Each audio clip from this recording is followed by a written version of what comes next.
நாட்கள் இல்லை, வாரங்கள் கண்மணிக்கு தூக்கமே காணாம போயிடுச்சு. ஸோ கண்மணி வேலைக்கு போயிட்டு திரும்பவும் வந்தாச்சு. ராத்திரியும் ஆயிடுச்சு. கண்மணி தூங்கவும் போயிட்டா. ஓரளவுக்கு தூக்கம் வர ஆரம்பிச்சது கண்மணிக்கு. அப்போன்னு பார்த்து அவளோட செல்ஃபோன் ரிங் ஆச்சு.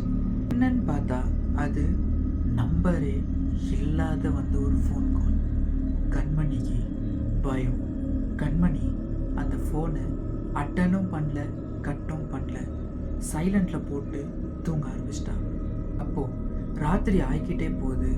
கண்மணிக்கு தூக்கமும் வர ஆரம்பிச்சது. அந்த நேரத்தில் தான் அந்த உருமுறை சத்தம் திரும்பவும் கேட்க ஆரம்பிச்சது. ஆனால் இந்த வாட்டி அந்த உருமுறை சத்தம் வரும்போது செல்ஃபோன் ரிங் ஆகுது. சைலண்டில் போட்ட செல்ஃபோன் ரிங் ஆகிறத பார்த்து அதிர்ச்சியான கண்மணி என்ன பண்ணுறதுன்னு ஒன்றுமே புரியல. அதனால உடனே ஃபோனை அங்கேயே விட்டுட்டு எந்திரிச்சு போய் படிக்கட்டிலேயே உட்காந்துட்டான். நைட்டு ஃபுல்லாக படிக்கட்டில் தான் கண்மணி உட்காந்துட்டு இருக்கா. அடுத்த நாள் காலையில் அவள் ஆஃபீஸ்க்கு எந்திரிச்சு போயிட்டான்.